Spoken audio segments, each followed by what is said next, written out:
To our amazing viewers at Cheating Tales Lab, welcome and thank you. Your presence makes these stories worth sharing. We'd love to hear, which part of the world are you joining us from? Let us know. Now, let's dive into today's story. Chapter 1, Silent Night, Broken Heart. Dr. Vincent Torres pulled into his driveway at 6:47 a.m. on December 26th, his hands still trembling from exhaustion after working a brutal 36-hour shift in the emergency room. Christmas had been a parade of overdoses, domestic violence calls, and heart attacks that kept him away from his family when they needed him most. Vincent had built his reputation as St. Mary's most skilled trauma surgeon over 15 years, earning respect through his calm demeanor under pressure and his ability to save lives when others had given up hope. At 42, his dark hair showed premature streaks of silver, and his once athletic frame had grown lean from the demanding schedule he maintained to provide for his family. As he entered through the side door, the house felt unnaturally quiet. Christmas decorations still twinkled in the living room, but something was wrong. The dining room table, which should have been cleared by now, still held the remnants of yesterday's feast, but only 3 place settings. "Emma?" he called softly, not wanting to wake anyone if they were sleeping. His 15-year-old daughter appeared in the hallway, still in yesterday's clothes, her eyes red and puffy. Emma had inherited his olive complexion and her mother's delicate features, but right now she looked broken. "Dad?" she whispered, running into his arms. "What happened, sweetheart? Where were you yesterday? I looked for you when I called during my break." Emma's body shook against his chest. "Mom and Grandma Patricia said there wasn't room for me at the table. They said I was too dramatic about wanting to spend Christmas here instead of going to Aunt Monica's house with the little kids. So I drove myself home and spent Christmas alone." Vincent's blood ran cold. His wife Lisa and his mother Patricia had excluded his daughter from Christmas dinner in his own house. "They made you drive home alone on Christmas Eve? In that old Honda?" "Mom said I was being selfish for not wanting to babysit the cousins. She said real family sacrifices for each other."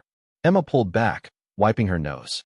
"I tried calling you, but they said you were too busy saving strangers to care about your own family." The words hit Vincent like a physical blow. He had worked every Christmas for the past 5 years, building their comfortable lifestyle, paying for Emma's private school, funding Lisa's endless renovation projects. And this was how they treated his daughter? "I warmed up some leftover Chinese takeout for dinner," Emma continued. "I watched A Christmas Story by myself and pretended you were here." Vincent held his daughter tighter, a cold fury building in his chest that had nothing to do with fatigue. In the ER, he was known for his iron control, his ability to compartmentalize emotion and focus on what needed to be done. That same clinical detachment was settling over him now. "Emma, I want you to know that what happened was not okay. Not your fault. And it will never happen again. It's not the first time, Dad. When you work late, Mom and Grandma act like I'm not really part of the family. Like I'm some burden you brought into their lives." Vincent pulled back to study his daughter's face. "What do you mean it's not the first time? Last month when you were at that medical conference in Dallas, Mom told me I could either eat dinner in my room or go to McDonald's by myself. She said she and Grandma needed adult time to discuss important family matters." The clinical detachment cracked slightly. Vincent had been at that conference presenting a paper on innovative trauma procedures, building his professional reputation. Meanwhile, his wife and mother were systematically excluding his daughter from her own home. "Why didn't you tell me?" "I tried, but you always seemed so tired. And Mom said if I complained to you about how they treated me, it would just add more stress to your life. She said you'd blame me for causing problems." Vincent studied Emma's face, seeing the careful way she had learned to navigate the emotional minefield of their household. His brilliant, sensitive daughter had been walking on eggshells, protecting him from the truth about what happened when he wasn't home. "Emma, I need you to understand something. You are my daughter. You are family.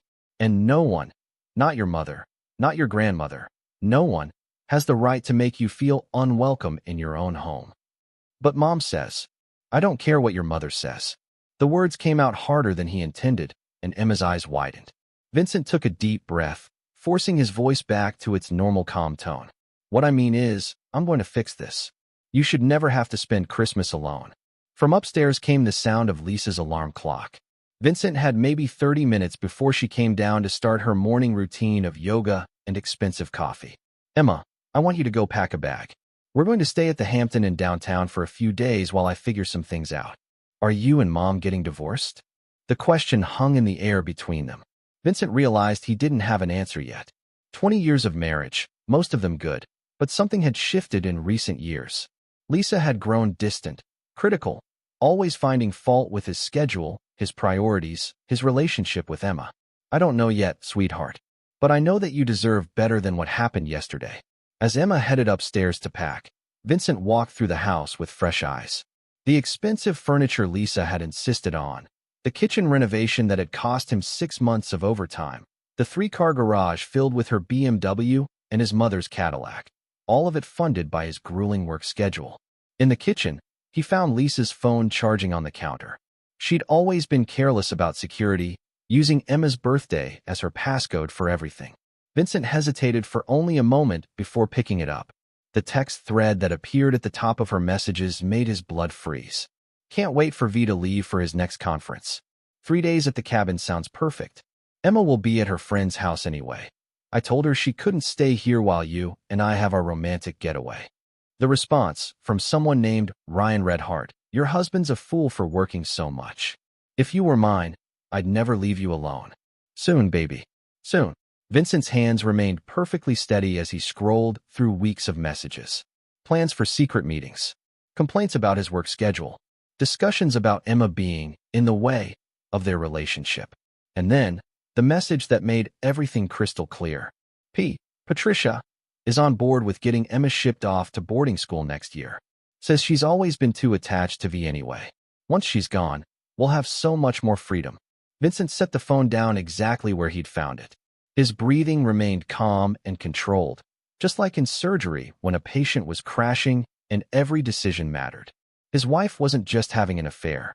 She was planning to send his daughter away to make room for her new relationship. And his own mother was helping. Upstairs, he could hear Emma moving around, packing her things like he'd asked. His daughter, who had spent Christmas alone, who had been systematically excluded from her own family, who was being plotted against by the people who should have protected her. Vincent walked to his study and sat down at his desk. From a locked drawer, he pulled out a leather portfolio that contained his important documents, financial records, and contact information. He opened his laptop and began typing. The letter took him 15 minutes to write. It was precise, thorough, and devastating. When he finished, he printed 2 copies, sealed one in an envelope addressed to Lisa, and placed it prominently on her side of the bed. The second copy went into his briefcase. Emma appeared in the doorway with her backpack. Dad, are you okay? You look different. Vincent looked at his daughter, brilliant, loyal, kind-hearted Emma, who deserved so much better than what she'd received. I'm fine, sweetheart. Better than I've been in a long time, actually. Are you ready to go? As they walked to his car, Vincent felt the familiar calm that came over him in the operating room when he was about to perform a particularly complex procedure. Every step had to be perfect. Every cut had to be precise. And there was no room for mercy when it came to saving what mattered most. Emma deserved a father who would fight for her. And Vincent Torres had never lost a fight when something truly important was at stake. Chapter 2: The Awakening. 3 hours later, Vincent was sitting in the hotel restaurant with Emma when his phone began buzzing with increasingly frantic calls from Lisa. He let each one go to voicemail. Dad, aren't you going to answer? Emma asked, pushing scrambled eggs around her plate. Not right now. Eat your breakfast. The letter had been simple and direct. Lisa, I know about Ryan. I know about your plans for Emma. I know about the boarding school scheme. You have made it clear that neither Emma nor I are welcome in the family you're trying to build. I'm simply accommodating your wishes. Emma and I will be staying elsewhere while I determine our next steps. Do not contact me. Do not contact Emma. Do not involve the police. You chose your path. Now you get to walk it alone. Vincent. Vincent's phone rang again. This time it was his mother. You should probably take that one, Emma said quietly. Vincent answered. Hello, Patricia. Vincent, what is this nonsense? Lisa is hysterical. She says you've taken Emma and disappeared because of some misunderstanding about Christmas dinner. You need to come home right now and fix this. There's been no misunderstanding, Patricia. I understand the situation perfectly. Don't be dramatic. So Emma had to miss one family dinner. She's old enough to understand that adults sometimes need space for important conversations. Important conversations. Is that what we're calling it now? There was a pause. What are you implying? I'm not implying anything. I'm stating facts. You and Lisa decided Emma wasn't welcome at Christmas dinner in her own home. You've been working together to exclude her from family activities. And now you're planning to ship her off to boarding school to make room for Lisa's new relationship. The silence on the other end stretched for nearly 30 seconds. Vincent, Patricia finally said, her voice carefully controlled. I think you're having some kind of breakdown. The stress of your job, the long hours. Maybe you should see someone. Talk to a professional. It was masterfully done, Vincent had to admit. Deflect, gaslight, make him question his own perceptions. Patricia Torres had been manipulating people longer than he'd been alive. I'm not having a breakdown, Patricia. I'm thinking more clearly than I have in years. Then come home. Be reasonable. We can discuss this like adults. Adults. Vincent looked across the table at Emma, who was listening to every word with wide eyes. Adults don't exclude a 15-year-old from Christmas dinner. Adults don't plot to send a child away from her father.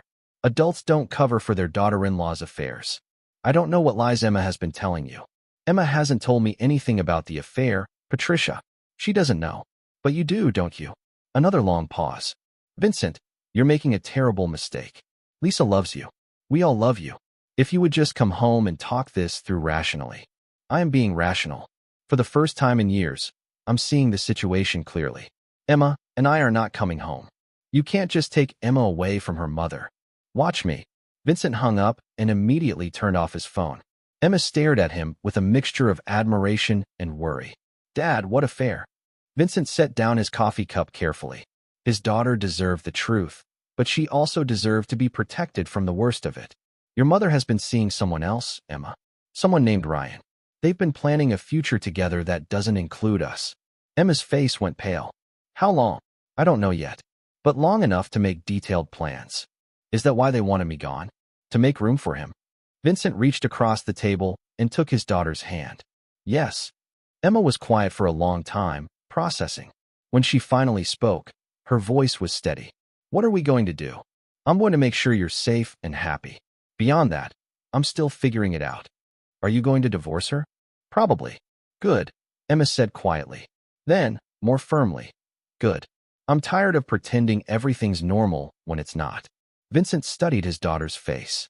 Emma had been carrying this burden for longer than he'd realized, walking through a minefield of family dysfunction while he worked his demanding schedule. Emma, I need you to know that none of this is your fault.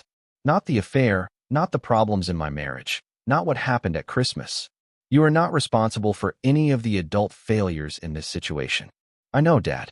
And I'm proud of you for leaving. The simple statement hit Vincent harder than any of Lisa's accusations or Patricia's manipulations ever could. His phone, though turned off, sat on the table between them like a landmine. When he turned it back on, there would be dozens of calls, voicemails, text messages. Lisa would be frantic. Patricia would be furious. Ryan would probably be advised to lay low for a while. But Vincent wasn't ready for that chaos yet. He had planning to do. Emma, I need to ask you something, and I want you to tell me the truth. Over the past year or so, have you noticed anything else? Anyone coming to the house when I wasn't there? Your mother acting differently? Emma considered the question carefully. There was this guy who came to fix the pool equipment a few months ago. Ryan something. But he was there for like 4 hours, and I thought it was weird because the pool was working fine. And Mom kept sending me on errands, to the store, to drop things off at the dry cleaner, whenever he was there. Did you ever see them together? Once. I came back early from the grocery store because I forgot your credit card. They were sitting really close together on the patio, drinking wine. When Mom saw me, she got all flustered and said they were just discussing the pool maintenance schedule. Vincent nodded. Ryan wasn't just some random affair partner. He was someone with legitimate access to their home, someone Lisa could explain away if necessary, someone who could blend into their social circle without raising immediate suspicions. Anything else? Mom's been going out more in the evenings. Book club, yoga class, girls' night. But she always seems really happy when she gets home, you know? Like, happier than she ever is when you're around. The clinical detachment that had served Vincent so well in the ER was beginning to crack around the edges. Lisa had been living a double life for months, maybe longer.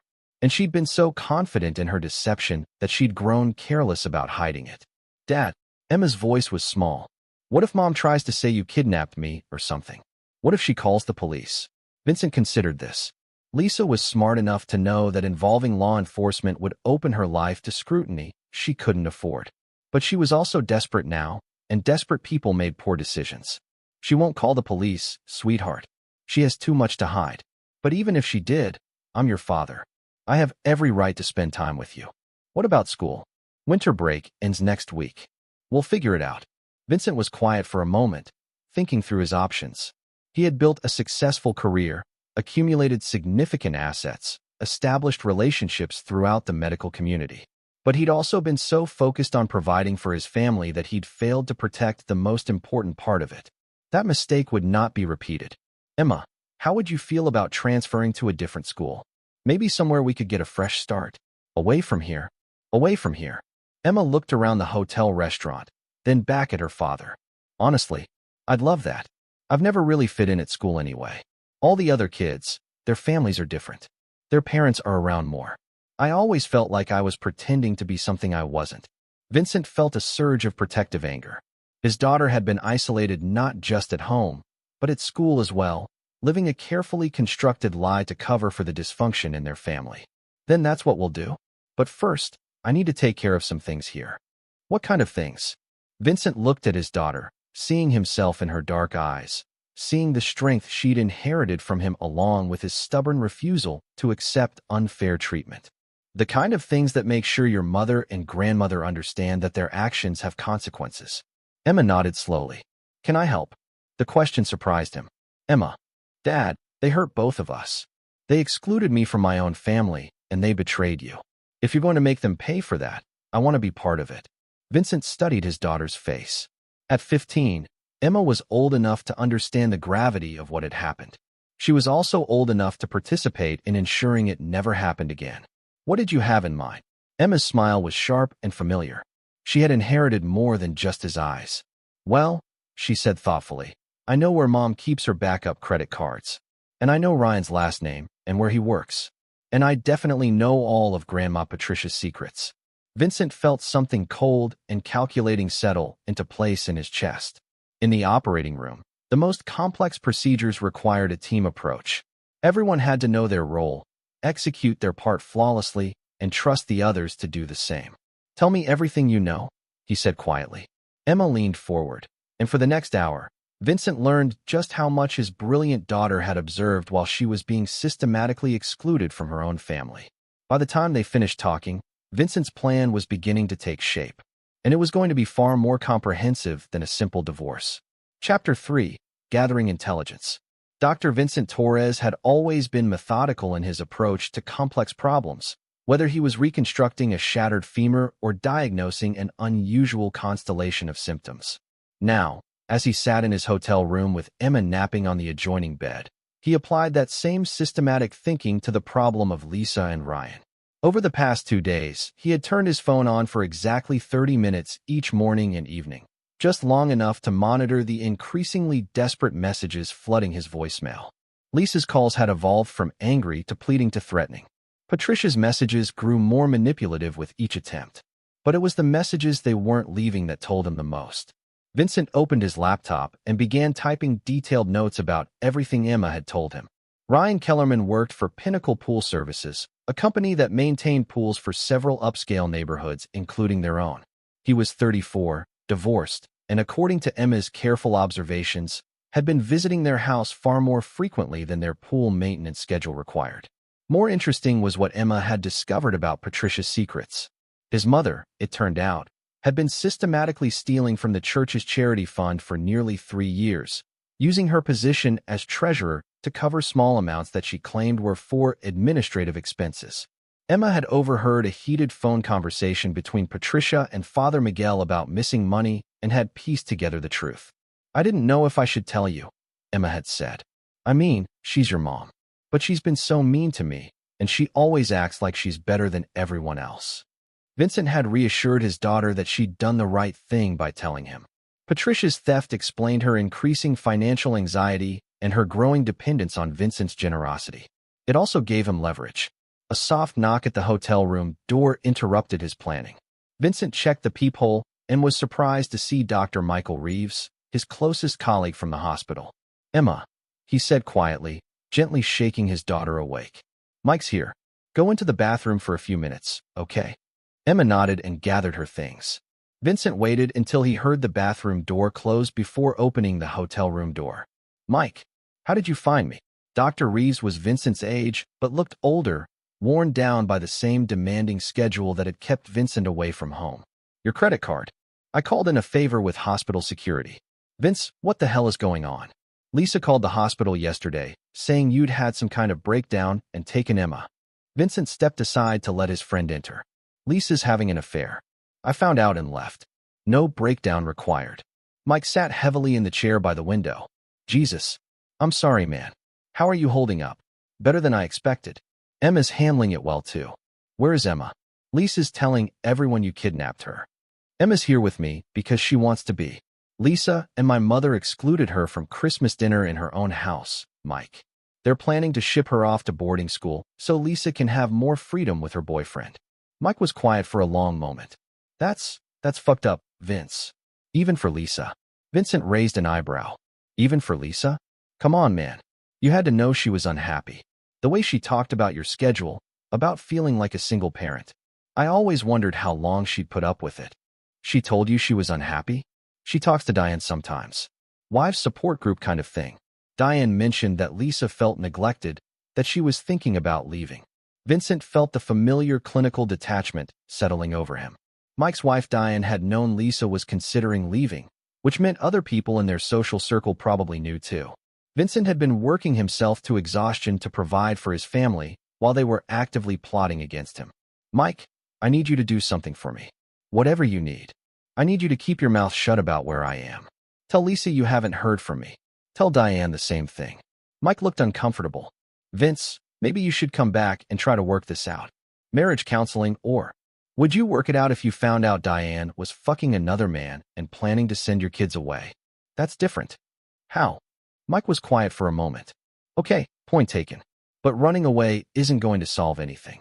I'm not running away. I'm regrouping. The bathroom door opened and Emma appeared, her hair damp from washing her face. Hi, Dr. Reeves. Hey, Emma. Mike studied her face carefully. How are you doing, kiddo? Better than I've been in a long time, actually. Dad and I are going to start over somewhere new.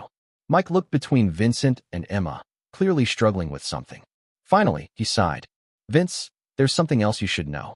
Ryan Kellerman isn't just some random pool guy. Vincent felt his blood pressure spike. What do you mean? He's been dating around in our neighborhood for the past couple of years. Always targets married women whose husbands work long hours. He's had affairs with at least 3 other wives that I know of. Jesus Christ. Diane heard about it through the gossip network. Apparently, he's got quite a system. Gets hired to do pool maintenance, identifies lonely wives, moves in for the kill. Usually the affairs last about 6 months before he moves on to the next target. Vincent absorbed this information, feeling pieces of a larger puzzle clicking into place. Lisa wasn't just having an affair, she was being played by a professional manipulator. Does Lisa know about his pattern? I don't think so. From what Diane heard, Lisa thinks she's special, that he really loves her. Emma spoke up from across the room. Dad, remember what I told you about him being at the house for 4 hours to fix the pool? I bet he wasn't there to fix anything. Vincent nodded. Ryan had been assessing the situation, figuring out Vincent's schedule, identifying Lisa's vulnerabilities. It was a calculated seduction, not a romantic connection. Mike, I need one more favor. Name it. I need you to find out everything you can about Ryan Kellerman's previous targets. Names, details about how the affairs ended, whether their marriages survived. Can you do that? Mike hesitated. Vince, what are you planning?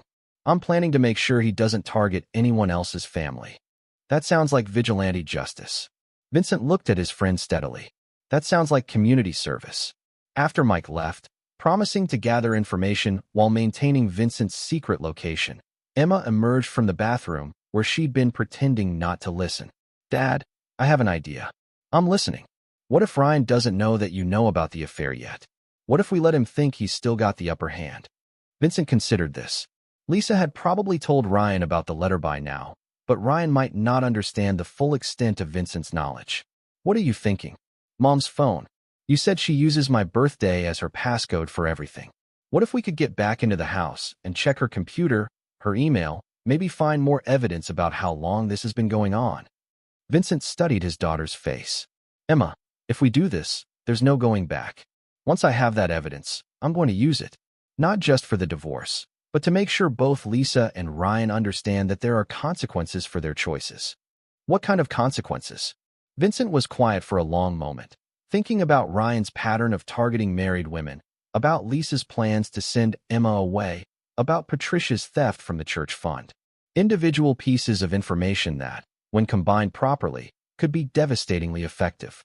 The kind that makes sure they never hurt another family the way they've hurt ours. Emma nodded slowly.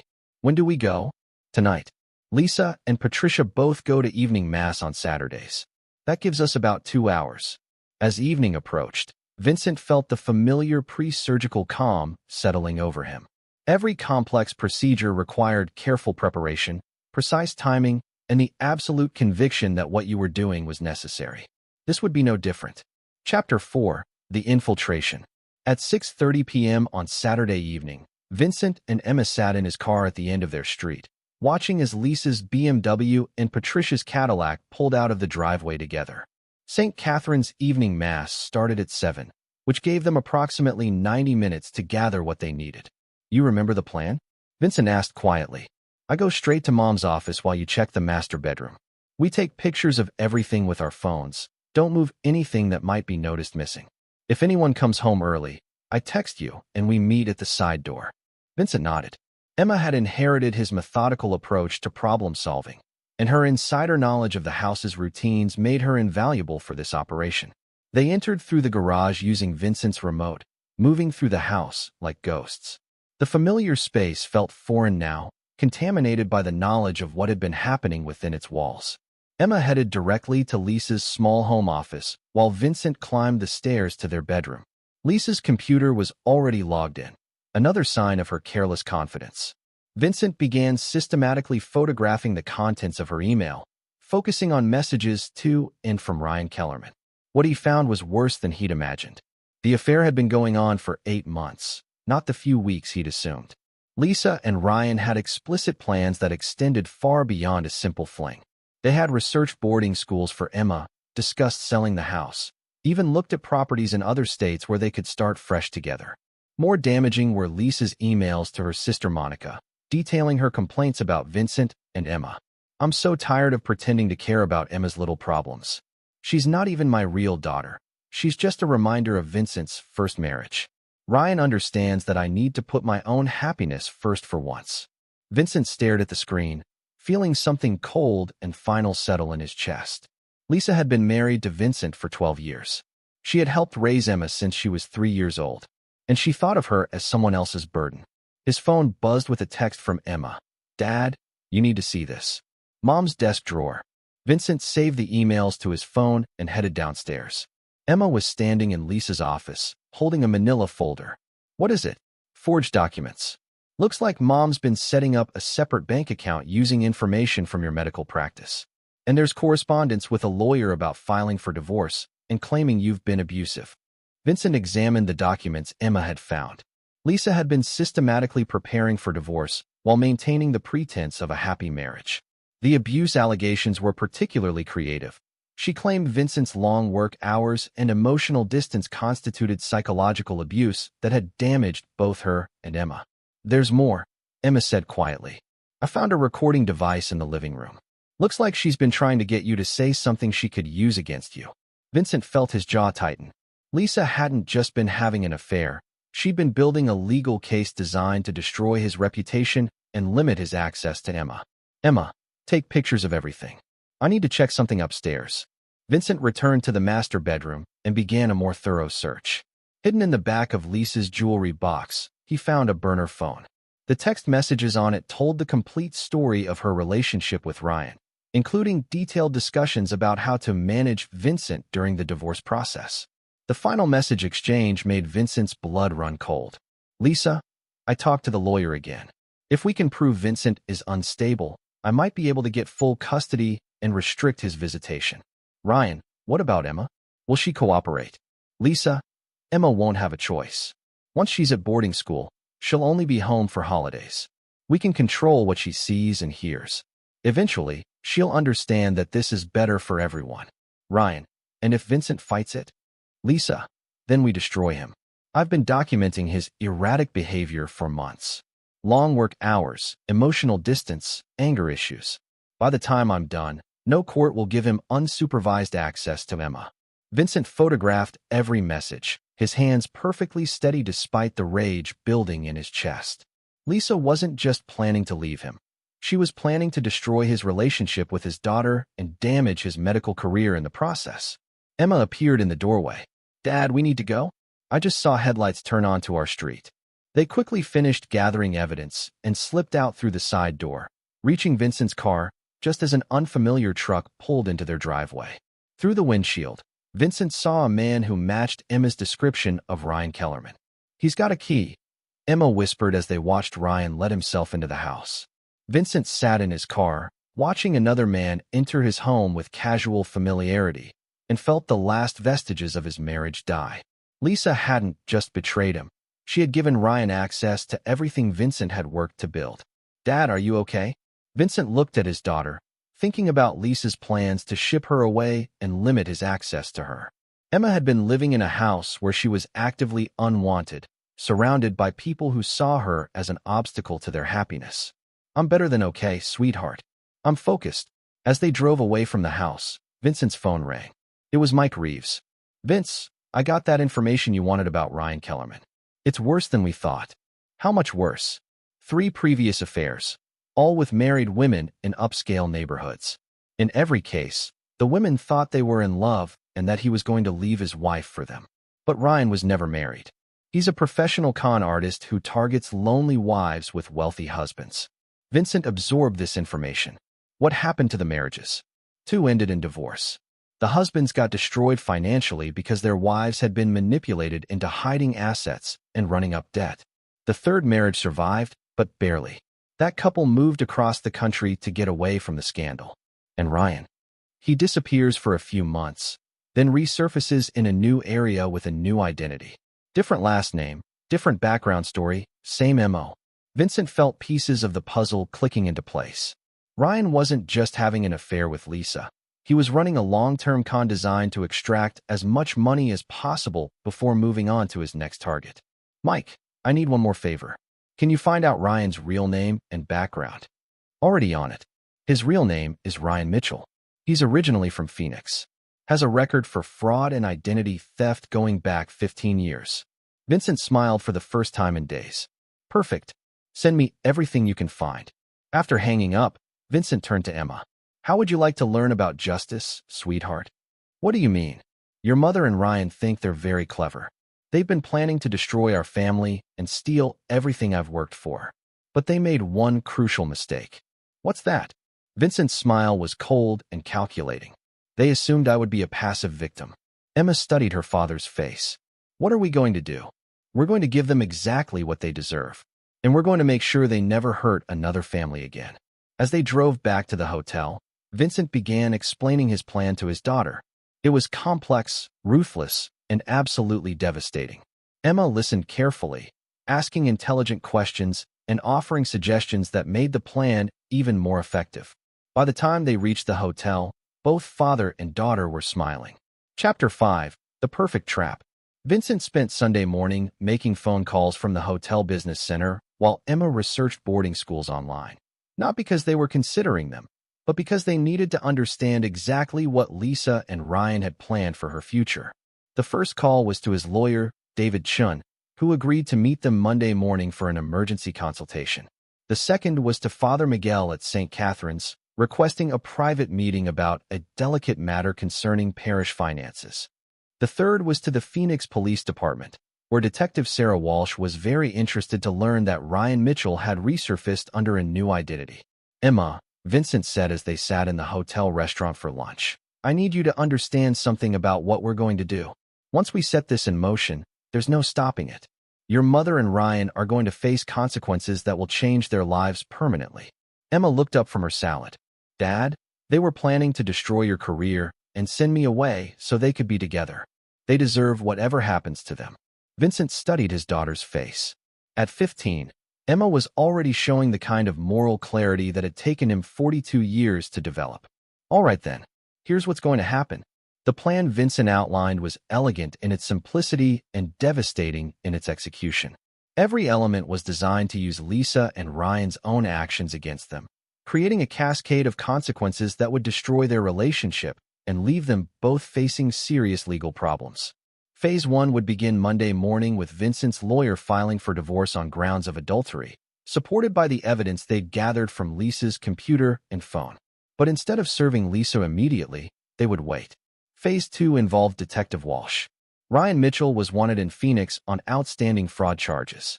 His current identity as Ryan Kellerman was itself a crime. All Detective Walsh needed was confirmation of his location and evidence of his ongoing criminal activity. Phase 3 was where Emma's knowledge of Patricia's embezzlement would come into play. Father Miguel had been suspicious of missing funds for months, but hadn't been able to prove anything. Vincent would provide the evidence, but only after ensuring Patricia understood exactly why her life was imploding. But Dad, Emma said thoughtfully, if we expose everything at once, they might be able to work together to minimize the damage. What if we made them turn on each other first? Vincent paused, impressed by his daughter's tactical thinking. What do you have in mind? What if Ryan thought Mom was betraying him? What if Mom thought Ryan was using her? Go on. Emma's eyes gleamed with an intelligence that reminded Vincent why he was so proud of her. Ryan doesn't know that we know about his real identity or his criminal record. What if we let him think Mom found out and was threatening to expose him?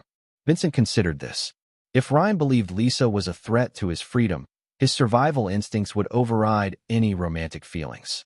He would either flee immediately or take steps to silence her. And what about your mother? She thinks she's in love, right? What if she found out about his other women? What if she realized she was just another mark? Vincent smiled. Emma, you have a devious mind. I'm very proud of you. That evening, they put phase 1 into motion. Vincent called Lisa for the first time since leaving the house. Vincent, thank God. Where are you? Where's Emma? I've been going crazy with worry. We're safe. That's all you need to know. This is insane. You can't just disappear with Emma because you're having some kind of midlife crisis. Lisa, we need to talk. Just the two of us. No lawyers, no family members, no other distractions. There was a pause. Okay. Yes. Where do you want to meet? Tomorrow night. 7 p.m. The restaurant at the Marriott downtown. Come alone. Vincent, I love you. We can work this out. Maybe we can. But first, we need complete honesty between us. After hanging up, Vincent looked at Emma. She agreed to meet. Now for the hard part. While Lisa was agreeing to meet Vincent, Emma was implementing her own part of the plan. Using her mother's laptop password, she logged into Lisa's email account and sent a carefully crafted message to Ryan. Ryan, I need to see you urgently. Vincent is asking questions about the money I've been transferring to our joint account. I think he might be having me investigated. We need to talk about protecting ourselves before this gets out of hand. Can you meet me tomorrow night at 8 p.m. at our usual place? I'm scared about what might happen if he finds out about us before we're ready. Lisa.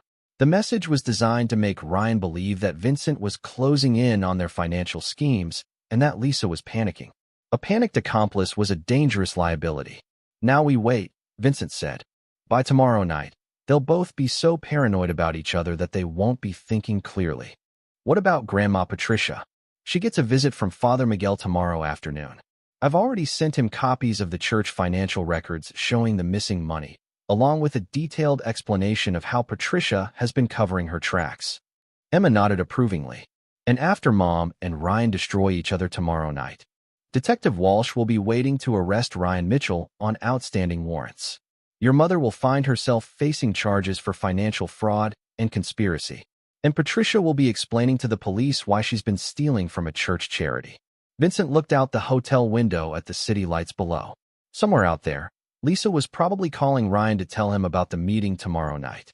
Patricia was likely trying to figure out how to spin the Christmas dinner incident to make Vincent look unreasonable.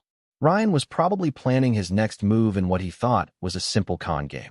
None of them understood that they were walking into a carefully constructed trap. Dad, Emma said quietly, what if Mom tries to apologize? What if she says she'll end the affair and go to counseling? Vincent considered the question carefully. Emma, your mother has been planning to destroy my career, steal my assets, and send you away so she can be with another man. She's been recording our conversations to build a false case of abuse. She's been lying to me, to you, and to everyone who cares about our family. An apology doesn't undo that kind of betrayal. So no matter what she says tomorrow night, we're going through with the plan? No matter what she says. Emma nodded, satisfied. Good. I want her to face consequences for what she did to us. Vincent looked at his daughter and saw his own determination reflected in her eyes. Emma had learned a hard lesson about trust and betrayal, but she'd also learned that people who hurt others should face consequences for their actions. It was a lesson that would serve her well in life.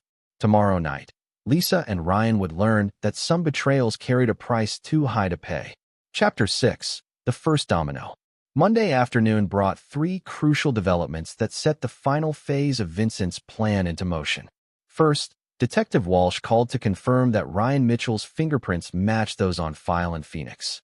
The outstanding warrants were still active, and Arizona was requesting immediate extradition once he was apprehended.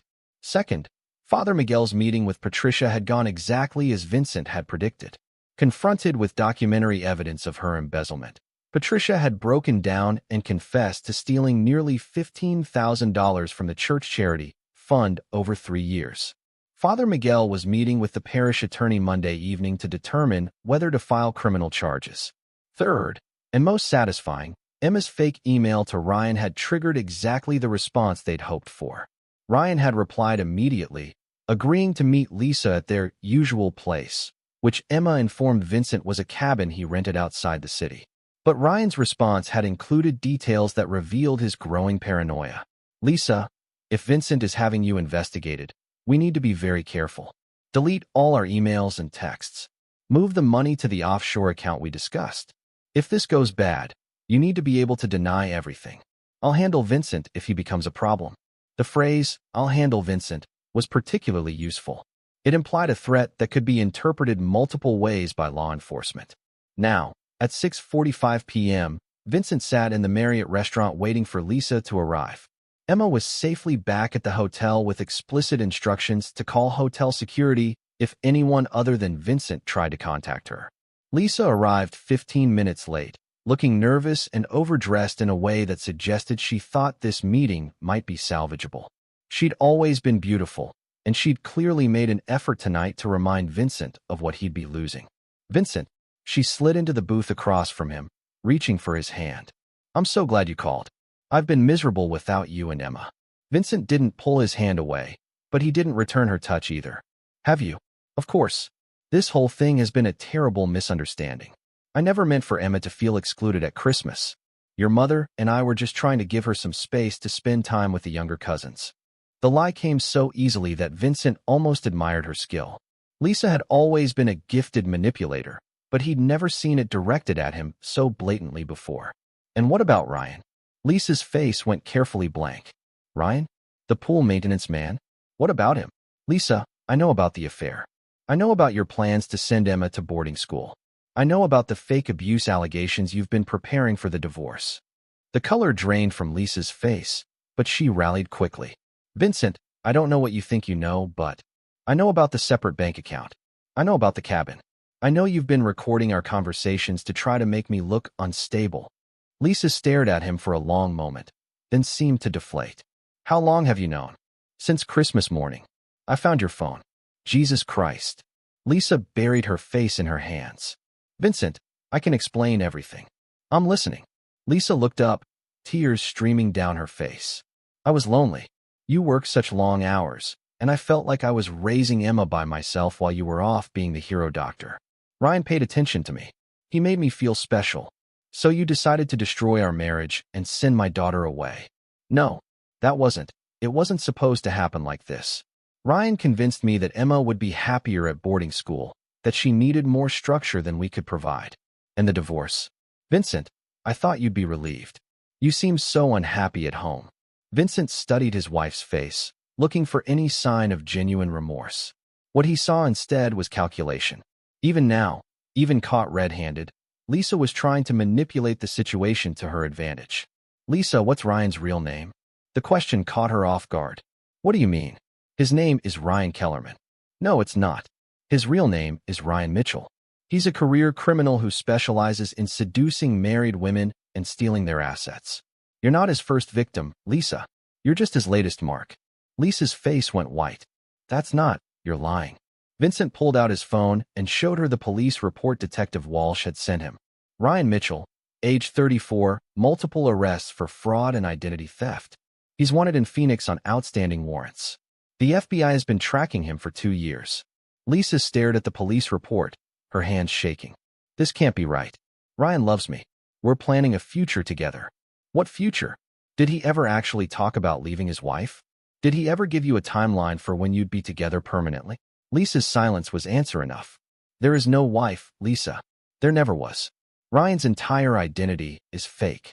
He rents month-to-month apartments under assumed names, moves every 6 months, targets wealthy women in upscale neighborhoods. It's a business model. But the money, we opened the account together. An account he can access remotely.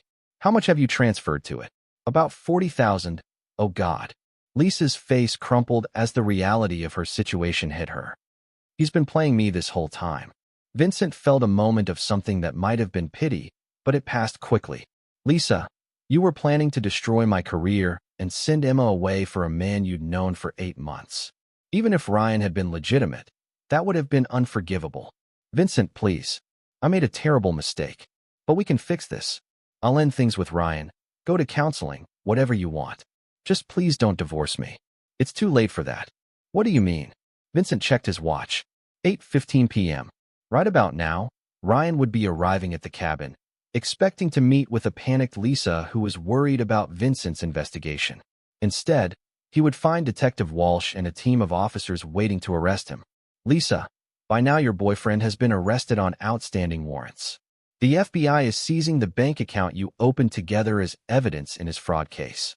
And tomorrow morning, you're going to be facing your own charges for conspiracy and financial fraud. Lisa stared at him in horror. You set this up. I exposed the truth. There's a difference. Vincent, you can't do this to me. I'm your wife. You stopped being my wife the moment you started planning to destroy my relationship with Emma. Lisa's expression shifted from panic to anger. Fine. You want to play hardball?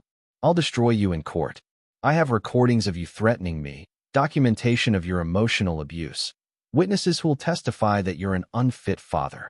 Vincent smiled coldly. The recordings where you edited out your own responses to make me look unstable? The witnesses who will have to admit under oath that they helped you exclude Emma from family events? The abuse allegations that coincidentally started the same week you opened a secret bank account with your criminal boyfriend? Lisa's face went pale as she realized how thoroughly her plans had been exposed. It's over, Lisa. Your boyfriend is in jail, your mother-in-law is being charged with embezzlement, and you're about to face federal charges for conspiracy to commit fraud. Patricia? What does she have to do with any of this? She's been stealing from the church charity fund for 3 years. Father Miguel has all the evidence now. Turns out your whole family has been living a lie. Lisa sat in stunned silence for several minutes. When she finally spoke, her voice was barely a whisper. What about Emma? Emma will be fine. She'll be living with her father, who actually loves her and would never consider sending her away for his own convenience. Vincent, please. I'm begging you. Don't destroy me completely. Vincent stood up, dropping a $20 bill on the table. Lisa, you destroyed yourself the moment you chose to betray the people who loved you. I'm just making sure everyone else can see what you really are. As he walked away, Vincent could hear Lisa crying behind him, but he didn't look back. The first domino had fallen. By tomorrow, the rest would follow in rapid succession. Chapter 7. The Reckoning. Tuesday morning brought chaos to Lisa's carefully constructed world. Vincent watched from the hotel restaurant as local news reported the arrest of a confidence man who targeted wealthy suburban women and the investigation into financial irregularities at a local church. The stories didn't mention names yet, but they would soon enough. Emma looked up from her eggs Benedict with satisfaction. Do you think Mom's seen the news yet? I'm sure she has, along with about 50 text messages from people asking if she's okay. Vincent's phone had been remarkably quiet since he'd left Lisa at the restaurant the night before. No desperate calls, no pleading voicemails, no attempts to negotiate. Either Lisa was in shock, or she was consulting with a lawyer. At 10 a.m., they had their meeting with David Chun, Vincent's attorney. Chen had reviewed all the evidence Vincent and Emma had gathered and was confident that the divorce would be swift and decisive. The adultery is well documented, Chen explained, but the financial fraud and the conspiracy charges will be the real problem for Lisa. The FBI is treating this as part of a larger investigation into Ryan Mitchell's criminal network. She's looking at potential federal charges. What about custody of Emma? With Lisa facing criminal charges and the documentation of her plans to send Emma away, I can't imagine any court granting her custody. The abuse allegations she was preparing actually work against her now. They show premeditation and malicious intent. Emma spoke up from her chair. What happens to all the money Mom transferred to Ryan's account? The FBI has frozen the account, Chen replied. The money will eventually be returned as evidence of fraud, but it could take months. In the meantime, Lisa is going to have significant legal expenses with no access to the funds she was hiding. Vincent nodded grimly. Lisa had thought she was being clever by moving money away from their joint accounts. Instead, she'd provided evidence of her own criminal activity. David, I want you to file for full custody of Emma, alimony termination, and division of assets based on Lisa's financial fraud. She gets nothing that she tried to hide from me. That's going to leave her in a very difficult position financially, especially with legal fees. That's her problem to solve. After the meeting with Chun, Vincent and Emma drove to St. Catherine's Church for the second phase of their plan. Father Miguel had asked Vincent to meet with him about Patricia's situation, ostensibly to discuss restitution and family support.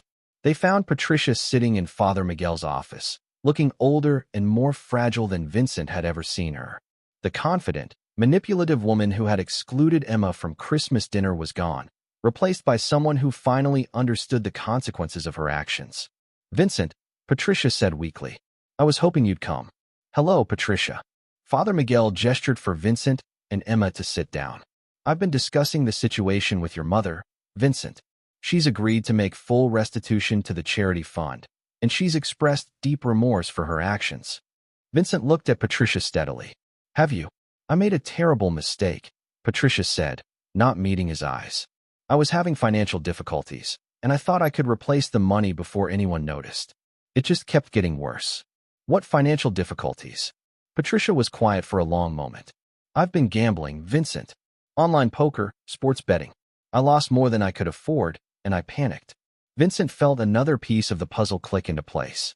Patricia's increasing demands for financial help, her anxiety about money, her willingness to support Lisa's plans to send Emma away. It was all connected to a gambling addiction. How much do you owe? About $30,000. I used the church money to make minimum payments, but the debt just kept growing. Vincent looked at his mother, seeing her clearly for perhaps the first time in his adult life. Patricia Torres had always been manipulative and controlling, but he'd attributed it to personality flaws rather than addiction-driven desperation. Patricia, you supported Lisa's plan to send Emma to boarding school because you needed my financial support to cover your gambling debts. That's not. I thought boarding school might be good for Emma's development. You excluded my daughter from Christmas dinner in her own home because you were afraid she might interfere with Lisa's plans. Plans that would ensure I kept supporting you financially. Patricia finally looked up, tears streaming down her face. Vincent, I'm sorry. I know what we did was wrong. You're not sorry about what you did to Emma. You're sorry you got caught. Emma spoke up quietly. Grandma, you made me feel like I wasn't part of the family. Do you have any idea how much that hurt? Patricia looked at Emma with something that might have been guilt. Emma, I never meant to hurt you. I was just trying to solve my problems. By sacrificing me. The simple truth of Emma's statement hung in the air.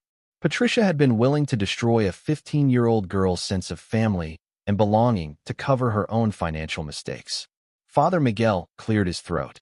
Vincent, Patricia has agreed to enter a gambling addiction program and make monthly payments to restore the missing funds. The parish board is willing to accept this arrangement rather than pursuing criminal charges, but only if the family can provide a guarantee for the restitution. Vincent understood what was being asked. Father Miguel wanted him to cover Patricia's debt to avoid the scandal of criminal charges against a church treasurer. No.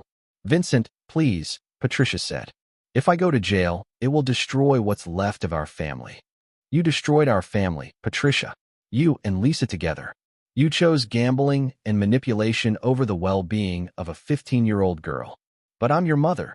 Vincent looked at Patricia for a long moment, thinking about Emma spending Christmas alone while Patricia and Lisa enjoyed their adult time together. A mother protects her grandchildren. She doesn't sacrifice them for her own convenience. You stopped being my mother the moment you chose to hurt Emma. Patricia's face crumpled. Vincent, you can't mean that. Father Miguel, Patricia will need to face criminal charges. I won't be providing any financial support or legal assistance. She made her choices, and now she gets to live with the consequences. Vincent stood up, taking Emma's hand. Come on, sweetheart. We're done here. As they walked out of the church, Emma squeezed her father's hand. Dad, was that hard? Cutting ties with your mom? Vincent considered the question. It should have been harder than it was. But she stopped being my mother the moment she decided you were expendable. No regrets. None. They drove back toward the hotel, but Vincent pulled into a parking lot overlooking the city instead. Emma, there's one more thing we need to discuss. What's that? This morning I got a call from Denver General Hospital. They've offered me a position as head of emergency medicine. It's a significant promotion, better pay, and it would give us a chance to start completely fresh. Emma's eyes lit up. When would we move? As soon as the divorce is finalized. Maybe 6 weeks. What about school? There's an excellent public school near the hospital. Small classes, strong academics, and you'd be able to start over without any of the baggage from here. Emma was quiet for a moment, looking out at the city where she'd grown up. Dad, will Mom be able to visit me in Denver? Vincent had been dreading this question. Emma, your mother is facing serious criminal charges. Even if she avoids prison time, she's going to have legal restrictions on travel for several years. And honestly, after what she was planning to do to you, I'm not comfortable with unsupervised visits. I understand.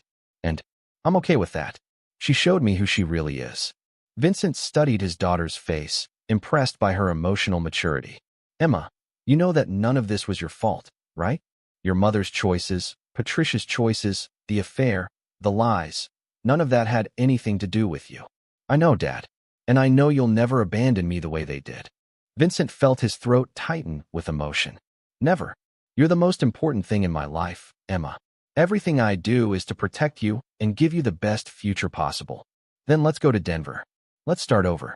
As they drove back to the hotel, Vincent's phone buzzed with a text message from an unknown number. You destroyed my life for nothing. Ryan never loved me.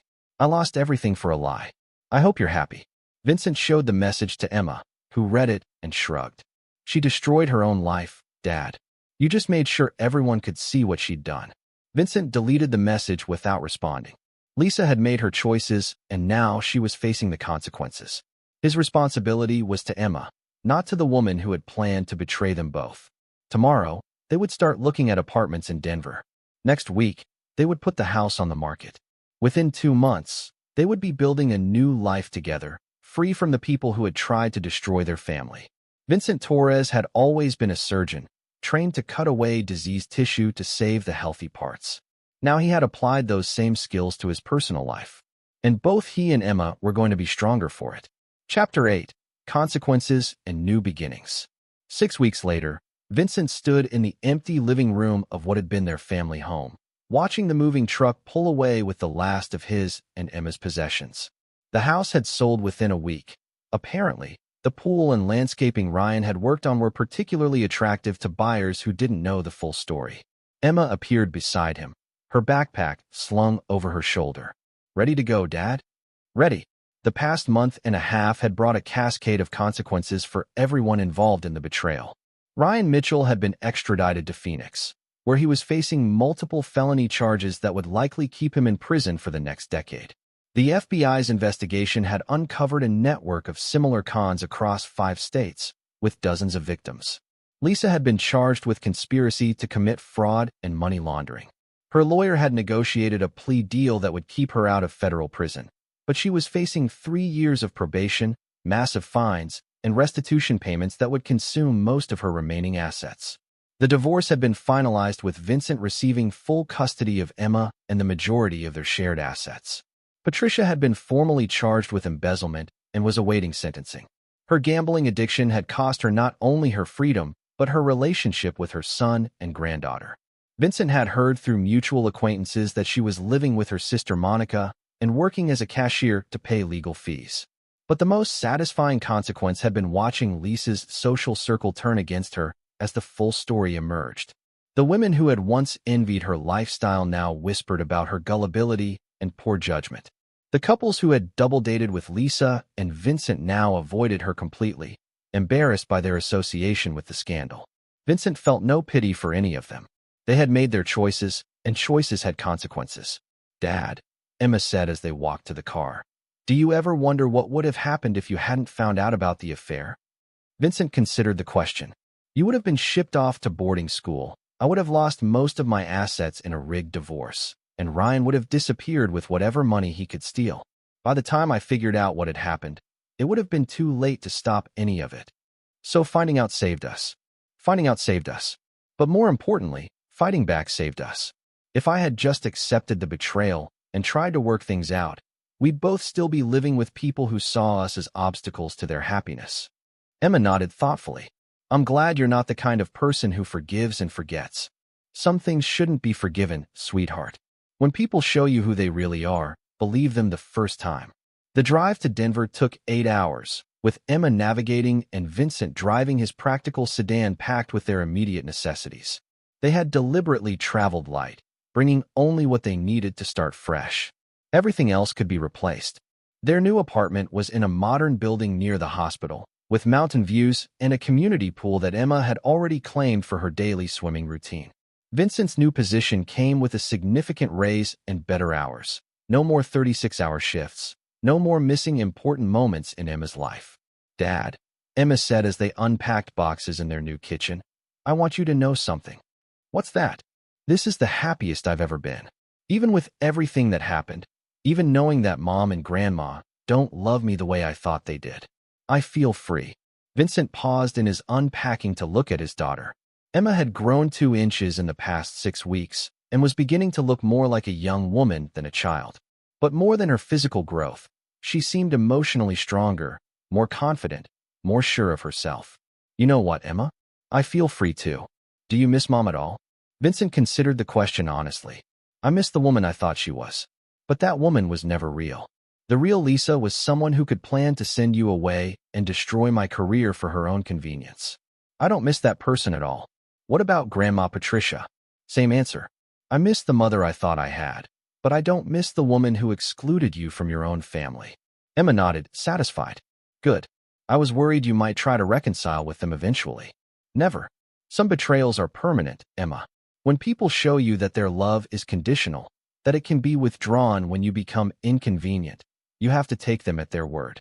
That evening, as they sat on their new balcony watching the sunset over the Rocky Mountains, Vincent's phone rang. The caller ID showed Lisa's number. "Aren't you going to answer?"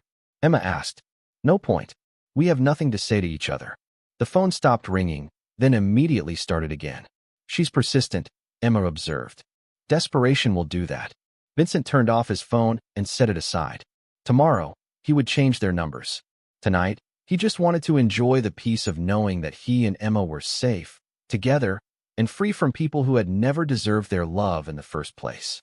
"Dad," Emma said quietly. "Thank you." "For what?" "For choosing me. For fighting for me. For showing me that I'm worth protecting." Vincent felt his throat tighten with emotion. "Emma, you never needed to thank me for that. You're my daughter. Protecting you isn't a choice, it's who I am." "I know, but I wanted to say it anyway." They sat in comfortable silence as the sun disappeared behind the mountains. Tomorrow, Emma would start at her new school and Vincent would begin his new position at the hospital. They would build new routines, make new friends, create new memories. But tonight, they were simply a father and daughter who had survived betrayal and emerged stronger together. Vincent Torres had learned that the most important surgery he could perform was cutting toxic people out of his life. And the results had been life-saving. Chapter 9. No Mercy, No Forgiveness. 1 year later, Dr. Vincent Torres was reviewing charts in his office at Denver General when his assistant knocked on the door. "Dr. Torres? There's a woman here to see you. She says she's your ex-wife and that it's urgent." Vincent looked up from his paperwork, feeling nothing but mild annoyance at the interruption. "Tell her I'm not available. She says it's about Emma. She seems pretty desperate, sir." Vincent set down his pen carefully. In the past year, he had spoken to Lisa exactly twice, both times through lawyers regarding final divorce paperwork. She had been forbidden from contacting Emma directly due to the conditions of her probation. Send her in, but leave the door open. Lisa entered his office looking dramatically different from the polished woman he had been married to. Her clothes were off the rack and slightly wrinkled. Her hair was dyed an unfortunate shade of brown, and she had the thin, desperate look of someone who had been living on stress for months. Vincent, thank you for seeing me. You have 5 minutes. What do you want? Lisa sat down uninvited, her hands shaking slightly. I want to see Emma. It's been over a year since I've talked to my daughter. Emma isn't your daughter. You made that clear when you planned to ship her off to boarding school for your convenience. That was a mistake. I was confused, manipulated by Ryan. I know I screwed up, but Emma is still my stepdaughter. I raised her for 12 years. Vincent studied Lisa's face, noting the careful way she avoided taking full responsibility for her actions. Even now, even after losing everything, she was still trying to manipulate the narrative. Lisa, Emma is 16 years old. She's thriving in school, she has friends, she's happy. Why would I disrupt that so you can feel better about your choices? Because I love her. I made mistakes, but I do love Emma, and I think she loves me too. You're wrong. The simple statement hit Lisa like a physical blow. What do you mean? Emma doesn't love you, Lisa. She's relieved you're gone. She told me last week that she hopes she never has to see you again. Lisa's face crumpled. She can't mean that. Vincent opened his desk drawer and pulled out a letter. Emma wrote this for her college application essay. It's about family, loyalty, and learning to recognize when people show you who they really are. Would you like to hear what she said about you? Vincent, please don't. Vincent began reading aloud. I learned that love isn't just about what people say. It's about what they do when you're vulnerable. My stepmother claimed to love me for 12 years, but when it became convenient to send me away, she was willing to sacrifice my well-being for her own happiness. That taught me that some people's love is conditional, and that conditional love isn't really love at all. Lisa was crying now, but Vincent continued reading. My father, on the other hand, gave up everything to protect me.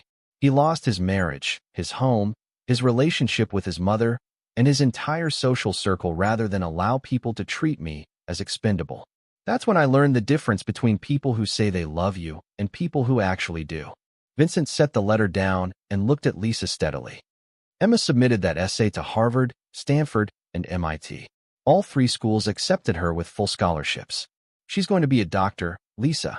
Despite your best efforts to derail her life, she's going to be extraordinary. I never wanted to derail her life. I thought boarding school would be good for her. You thought boarding school would get her out of the way so you could live with your criminal boyfriend. Don't rewrite history now that you're facing the consequences. Lisa wiped her eyes, trying to compose herself. Vincent, I know I made terrible mistakes, but I've paid for them. I lost everything. My marriage, my home, my reputation, most of my money. I'm living in a studio apartment and working retail. Haven't I suffered enough? Vincent leaned back in his chair, feeling the familiar clinical detachment that had served him so well in surgery. Lisa, you didn't just make mistakes. You made calculated decisions designed to destroy my relationship with my daughter and steal assets I had worked 15 years to accumulate. The fact that your criminal boyfriend was playing you doesn't change what you were willing to do to us. But I love Emma. No, you don't. You love the idea of not being alone with your guilt. You want Emma's forgiveness so you can feel better about yourself, but you don't actually care about what's best for her. Lisa was quiet for a moment, then tried a different approach. What about Patricia? She's your mother, Vincent. She's dying. Vincent felt a brief spike of surprise, then nothing. I'm sorry to hear that. That's it. Your mother is dying, and you're sorry to hear it. Patricia stopped being my mother when she chose to hurt Emma for her own benefit. Her medical condition doesn't change what she did. She wants to see you and Emma before she dies. To apologize, to make things right. There's nothing to make right.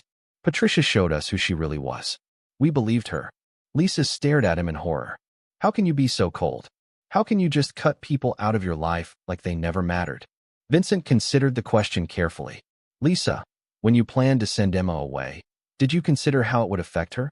When you recorded our conversations to build a false abuse case, did you think about what that would do to my medical career? When you opened secret bank accounts with your boyfriend, did you care about betraying the trust I'd placed in you for 20 years? That's different. No, it's not. You made calculated decisions to hurt people who loved you. I'm making calculated decisions to protect my daughter from people who hurt her. The difference is that my decisions are based on love, and yours were based on selfishness. Lisa stood up abruptly. Fine. I can see you're never going to forgive me. But what about Emma? Doesn't she deserve the chance to decide for herself whether she wants a relationship with me? Vincent smiled coldly. Emma has decided. She blocked your phone number. She refused the birthday card you sent through my lawyer, and she's legally changing her last name to Torres, so there's no connection to you at all. You turned her against me. I didn't have to. You did that yourself when you excluded her from Christmas dinner in her own home. Lisa stood there for a moment, seeming to understand finally that there would be no reconciliation, no forgiveness, no second chances. Vincent, I know you hate me, but someday Emma is going to want answers about her family, about why things happened the way they did. What are you going to tell her? Vincent stood up, indicating the meeting was over. I'm going to tell her the truth. That some people can be trusted with your love, and some people can't. That actions have consequences. And that when someone shows you they're willing to sacrifice you for their own convenience, you should believe them. And you think that's a healthy lesson for a 16-year-old? I think it's the most important lesson she could learn. Emma will never be vulnerable to people like you because she understands the difference between real love and manipulation. Lisa walked toward the door, then turned back one last time. Vincent, I hope someday you can find it in your heart to forgive me. Vincent looked at his ex-wife, the woman who had shared his bed for 20 years while planning to betray everything they had built together, and felt absolutely nothing. Lisa, forgiveness would require me to care about your well-being. I don't. You're nothing to me now except a cautionary tale I tell my daughter about trusting the wrong people. After Lisa left, Vincent returned to his charts, feeling the same calm satisfaction he experienced after a successful surgery. Another diseased element had been removed from their lives. That evening, he and Emma had dinner at their favorite restaurant to celebrate her acceptance to MIT's pre-med program. Dad, Emma said over dessert. Mom came to see you today, didn't she? How did you know? Dr. Phillips mentioned seeing a woman in the lobby who looked upset. She described her, and it sounded like Mom. Vincent nodded. She wanted to see you. I told her no. Good. I have nothing to say to her. She also mentioned that Patricia is dying. Emma was quiet for a moment. I'm sorry she's sick, but that doesn't change what she did to us. Vincent studied his daughter's face, seeing his own moral clarity reflected there. Emma had learned to distinguish between pity and obligation, between forgiveness and enabling. No regrets, he asked. None. You taught me that some people don't deserve second chances, Dad. Mom and Grandma Patricia proved they couldn't be trusted with our love. I'm not going to pretend otherwise just because one of them is dying. Vincent felt a surge of pride in his daughter's strength and clarity. At 16, Emma had already learned lessons about loyalty and consequences that some people never mastered. Emma, are you happy with the life we've built here? Happier than I've ever been. I have a father who would do anything to protect me. I'm going to the best university in the country, and I never have to pretend that people who hurt me deserve my forgiveness. What more could I want? Vincent smiled, thinking about the letter Emma had written for her college applications. His daughter was going to be a doctor, just like him. But more importantly, she was going to be someone who couldn't be manipulated or betrayed, because she understood the true cost of trusting the wrong people. Dad, Emma said as they walked to the car, do you think Mom will keep trying to contact us? Probably. Desperate people don't give up easily. What do we do when she does? Vincent looked at his daughter, brilliant, strong, uncompromising in her standards for how people should treat those they claim to love. We ignore her. Some bridges should stay burned, Emma. Some people don't get to come back into your life just because they want to. Emma nodded, satisfied. Good. I like our life better without people who think love is negotiable. As they drove home through the Denver streets, Vincent reflected on the past year. He had lost a wife, a mother, and a comfortable illusion about family loyalty.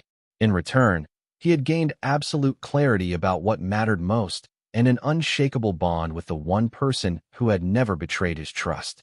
Dr. Vincent Torres had performed many successful surgeries in his career, but the most important one had been cutting the toxic people out of his and Emma's lives.